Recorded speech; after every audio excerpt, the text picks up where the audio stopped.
Uh, in fact, this presentation was prepared jointly by me, Yasemin, and Dilek Inal, a colleague of ours at Istanbul University.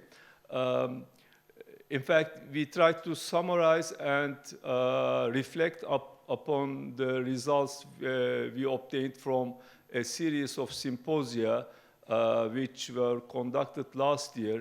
In fact, it was 4 symposia there about the EMI programs in Turkey, or the problems of EMI programs in Turkey. I mean, English medium instruction programs. By the way, it just occurred to me, I didn't introduce myself in my opening speech. Sometimes I get the feeling that I'm too famous to be introduced. But, well, what I would like to emphasize here is that I'm an engineer. I'm originally an electronics engineer. My expertise is more on control engineering side, and now I'm the head of a computer engineering department, and I'm trying to establish a mechatronics engineering department. So there are, at the end of the day, I'm an engineer. I can do engineering of any type, I guess. But so, well, what am I doing here? Yes, because it's. I mean, I'm in the kitchen. That is. Well, yeah, you teach English, but it's really us people like me in engineering, psychology, medicine, economics, who are in a position of, as Peter suggested, sandwiched between the pressures of coming from the student and from the dean or rector to the university. To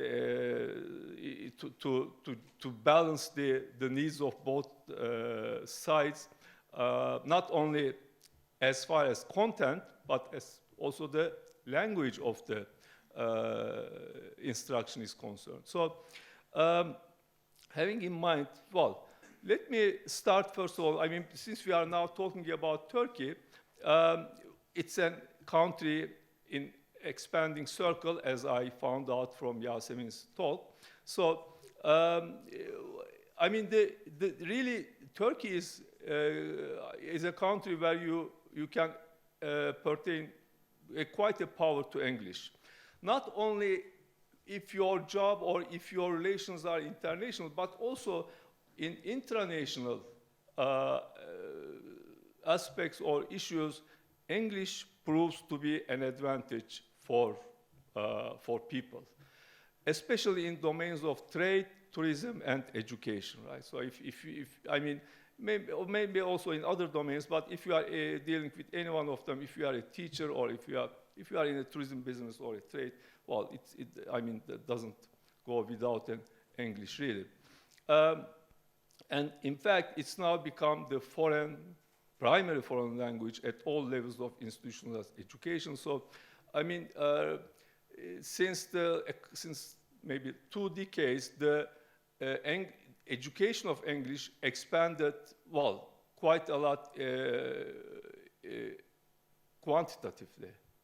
Well, it's you to judge the quality, but I mean, people are now starting to learn English from the primary school on, sometimes from the kindergarten level, up to the PhD. They learn English and they learn English.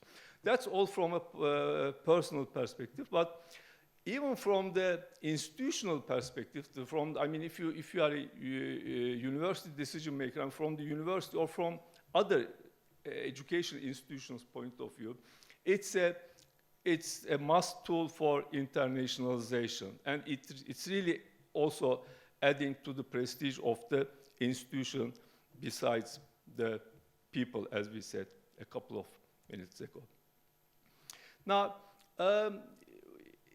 I think maybe we'd better to look at a couple of numbers in what way this approach internationalizes things or education in Turkey. These are numbers from a 2017 report. Well, the numbers are about the 2014, but of course, the majority of undergraduate programs in Turkey is Turkish. That's quite natural, but I think the number of English programs is something not to be underestimated. There used to be also mixed programs. I mean, like 30% or 50% English and 70 or 50% Turkish. But I think that they are getting less and less. It's becoming a matter of Turkish or English once and for all. The mixed programs are, I think, losing quite popularity in Turkey. Well, there are also some other programs, but they are really less. I mean, as far as the academic staff is concerned, well, here we have the. Oops, sorry. I mean, by academic staff, I mean the staff in teaching content in undergraduate, whereas language instructors are either prep school instructors or English instructors in English support units of the faculties. Well, yes, they almost in all cases, except maybe for those coming from Azerbaijan, this column dominates the academic staff. So, although usually in a university, maybe less than 10% of the academic staff teaches English in a prep school. I mean, this numbers show that the balance is. I mean, we are much more keen on using foreign staff in teaching English. Interestingly, yes, there are. I mean, the majority was from the States, and the UK is on the upper levels. But interestingly, the reason that USA and UK is in the top, close to the top here, is obvious to everybody, I guess. But yeah, we have also quite many foreign or international staff from Syria and Azerbaijan. That's what is maybe striking here. Well, as far, I mean, if it comes to employing language instructors, we can say that, I mean, the non-native speakers are really not so. Their number is not so small. Well, if you also consider this as on the side of the non-native speakers speaking count stuff. I think that's the crucial or important starting point. Why are we so keen on using English as a medium of instructions?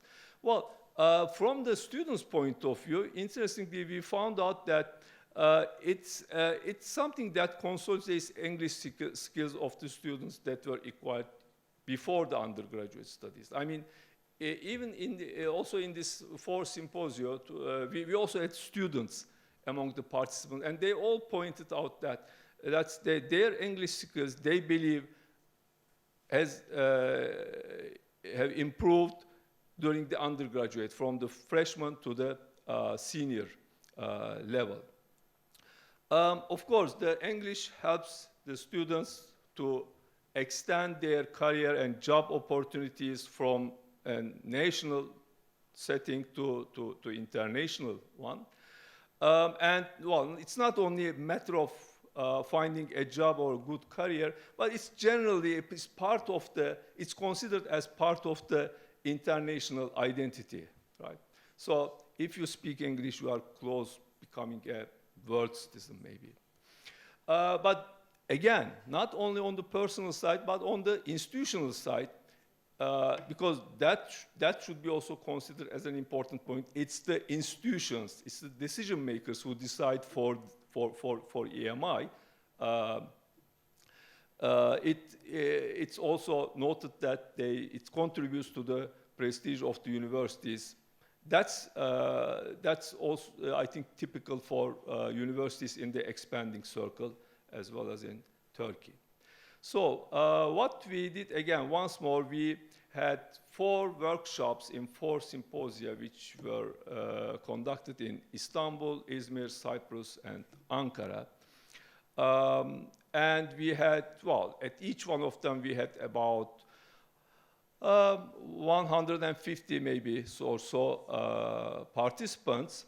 And the participants were, or they included decision makers, usually provosts, well, a couple of rectors, a number of rectors, English prep school directors, and English teachers of this prep school, as well as the English teachers who are teaching at the undergraduate level. And also, yes, that I was one of them, EMI content instructors, I mean people who teach the content in English. So we asked them 6 questions, and here is what we got, or how we can summarize what we got as the answers. So we asked them about the pros and cons of EMI, right? Well, the pros, I mean, maybe you can guess, of course, everybody talks about the better career and job opportunities, and ease in accessing scientific sources, and, well, ability of following professional advances and of international communication. In other words, worldwide adaptability. So, which you can interpret as part of the international identity, I guess. But on the con side, interestingly, everybody agrees that students lose motivation and self-confidence in an EMI setting. If you try to teach them in English, I mean, if you are Turkish and they are Turkish, and if you try to teach them English, they are shocked and blocked. Well, a little bit exaggeration, but that's what happens, is close to that, I guess. Well, everybody talks about the problems related to students' language competency, but not only that, really the language competency of the instructors are also scrutinized. So it's something like, yes, EMI is great, but only if we could have spoken English, right? Well, what major requirements of an international, EMI university would you think is necessary? We asked them, and they talked about the competency of English as far as the academic stuff is concerned. They also mentioned that the university must have a well-defined language policy. I mean, rather than turning everything, all the programs to English, people usually believe that there is no planning in doing that, right? It's just sort of a trendy development that universities are opening English programs over and over again. So, but without really thinking about it in a well-defined and internalized policy. Ease in access worldwide scientific resources is, of course, it's the benefit of EMI as well as a requirement. So you have to be able to, you have good, a good electronic library, for example. And the last point is, I think, the most interesting to me, adoption of quality assurance approaches in education. Well, nowadays we are all, in many departments we are in a process of accreditation nowadays. When I say nowadays, after 2015, where the Bologna process required all the programs to go to work towards accreditations. Yes, of course, the programs would like to certify that they have quality assurance, but the quality assurance of EMI is, well, I don't think there is anything done about that yet. That is, the quality assurance that, or the assurance of that you have a good quality, you are using English as a medium instruction effectively. So it turns out that we need measures, we need criteria to check this. Yeah, the coordination of English prep schools and EMI departments always is a debate. Well, the solution or the resolution which is reached at this point is that the prep school students should be somehow involved in departmental activities, so that they should not be left alone in the prep school. So that the universities must do something to develop their belongingness, to departmental belongingness. And therefore, rather than having prep schools which are isolated islands where only English is spoken, well, because there's also some approach which defends this sort of application, but rather than that, they should share the same campuses with the departments, right? I mean, that's I think which I would find out with surprise that it's also defended on the prep school stuff in these workshops. Well, EMI is, of course, changes the campus life in many different ways. Of course, the international and exchange students the number of them are boosted. That's natural. And, well, the code switching is an everyday experience. And it also penetrates into the, well, it should be part of the official language anyway, but it also penetrates into the non-official communication as well. I mean, the multilinguality. Yeah, that's another issue which people debated on quite a lot, whether the content instructors should aim or could aim to improve the English skills of the students, because we just note that the EMI can help to consolidate the students' English skills. That's what also the students say.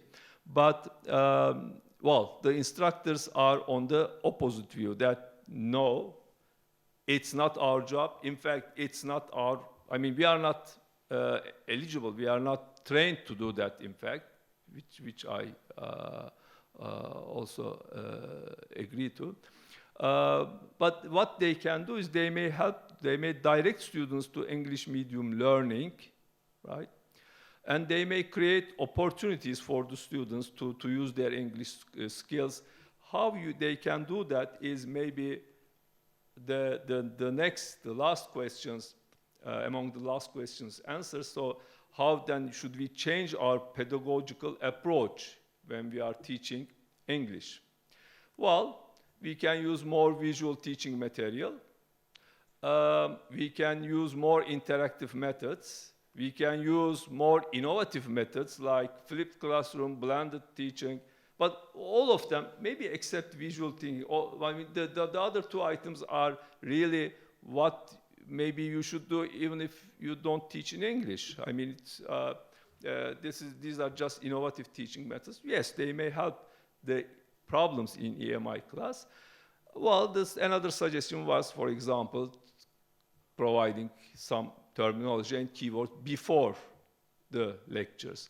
But what's striking here is the question was really not biased. The question was, what changes in pedagogical approaches are needed in an EMI classroom? And everybody understood this question as, well, what changes are necessary in order to overcome the disadvantages, the cons of the EMI. So now, yes, we have EMI, but, well, there are, I mean, it's something troublesome. So we have to take these precautions to overcome all these disadvantages. But nobody really cared to talk about, to exploit the advantages of EMI, because there is a reason we are doing EMI in the classroom, to exploit, to enhance, to amplify these disadvantages. So the general situation seems to be, seems now that, yes, we accept EMI, but it's problematic. So we have to take precautions. I mean, we are sort of in a sort of confused dilemma, I guess. Okay, so, I mean, as the conclusion, I should emphasize maybe two things. In fact, maybe related to the first two items here.